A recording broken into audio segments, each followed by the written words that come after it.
right, House of Payne fans, this will be my review for season 9, episode 13, Moving On. And to be completely honest, I wish I could have moved on from this episode because it won't hitting on nothing. So before moving forward, moving forward, see what I did there?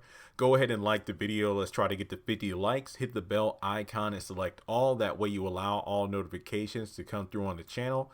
Also, that way you don't miss out when I post new videos and do live streams. Also, hit subscribe to help me reach 150,000 by the end of the year, and follow me on social media. Links are in the description below. I mean, I didn't hate the episode, but it's not really the episode, but it's Miranda.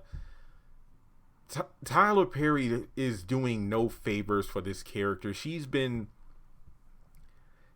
just whiny, nagging, intrusive, and clearly oblivious to the fact that nobody gives a flying F about you wanting Calvin back. I mean, here's my thing about the episode. My goodness. Okay, one part I did laugh at is when Curtis goes over to CJ's house to get CJ to talk to him about how Miranda's dating this football player. And even though Curtis said his name like 50 times, what was like Poston Rex or something?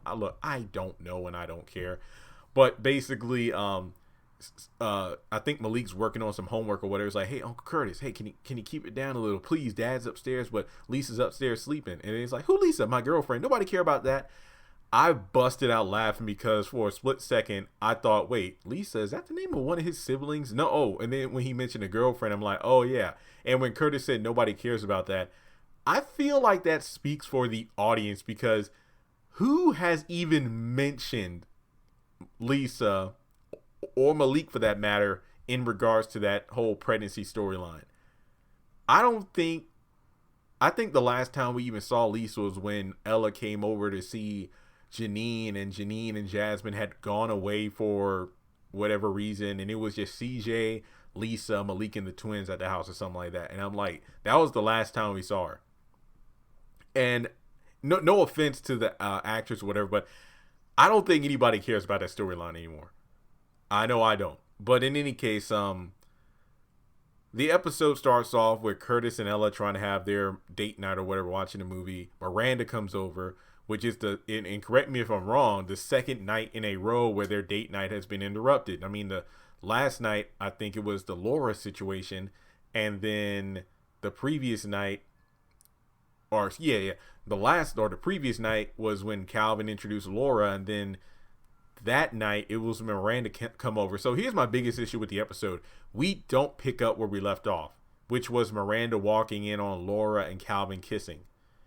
We have Miranda barging back over to Ella's house saying that, oh, Laura was there, I couldn't talk to Calvin, and then come to find out that Miranda is on a date because she's ready to move on. And I'm thinking, how quickly are you going out on a date? Like, did you have a guy on speed dial? And then also on top of that, where the hell do these people find these football players? First it was Janine and the one dude, and now it's Miranda and the football player.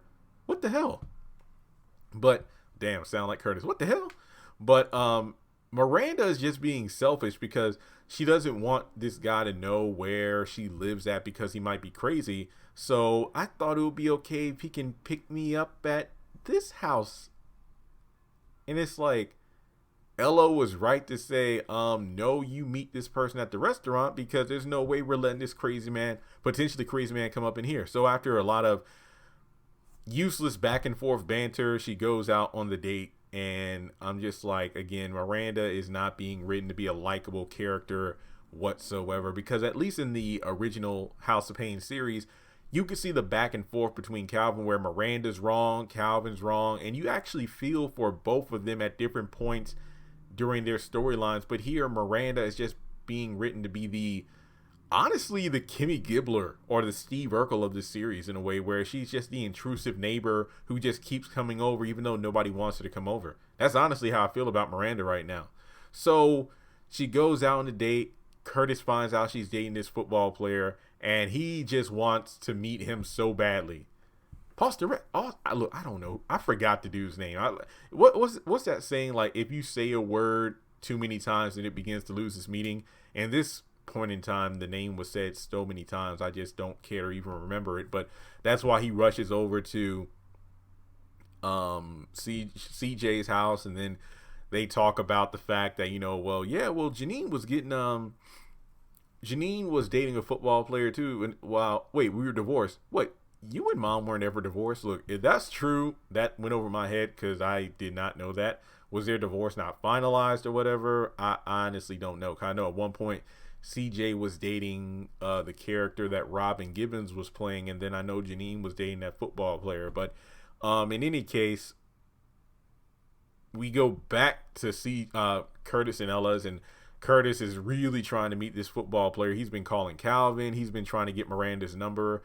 And then when Ella is like, did you tell Calvin that Miranda's dating someone? Because you shouldn't do that. That's exactly what Miranda wants. And it's like, that's none of your business. And I'm thinking to myself, Ella, you are the biggest hypocrite right now, because leading on to the end of the episode, Miranda comes back, says the date was awful, the way he chews, the way he talks about himself, and yada, yada, yada. And it's like, I want Calvin, I want Calvin, I want Calvin. I'm like, this is ridiculous. So then Ella says some of the most problematic dialogue I have ever heard from her mouth.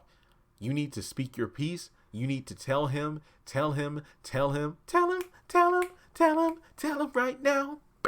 Look, all I think about is the episode of Living Single, Up the Ladder to the Roof. Probably my favorite episode of Living Single. And it's like, what the hell are you talking about? She has told Calvin multiple times, and Calvin has made it abundantly clear that he's ready to move on. He wants this divorce to be finalized. Let's act civil towards each other. Maybe one day we can become friends, but I just want to make sure we can at least keep the peace so we can raise our son despite us being split apart. So for her to constantly badger him about telling him how she feels, despite the fact that he's already stated he's ready to move on, it's going to help no one. Ella, going back to what I just said about her telling Curtis to mind his own business and not cause trouble, what the hell do you think you're doing, Ella? You're telling Curtis not to tell Calvin about this date that Miranda's on because that's exactly what Miranda wants in order to make him jealous. Yet you're telling Miranda to constantly tell Calvin how you feel, despite the fact that he's made it obviously clear that he's ready to move on. If this is what the rest of the show is going to be like, then this is... And I thought the Haves and the Have-Nots season 7 was bad. This is just trash. So, moving on. Obviously, Miranda can't. So that's all I really got to say about the episode. It's just like, despite the title being moving on, the show's still constantly moving around in circles. So let me know your thoughts on this episode. What would I score it? Like I said, it wasn't terrible. I think the whole Miranda thing is the worst part about the show right now. I'll give it like a 3 out of 10 because I did laugh a couple times, especially the CJ, Malik, and Curtis scenes. Those were probably my favorite right there. But aside from that, let me know your thoughts. Do you agree with how I look at Ella and how she's treating this situation?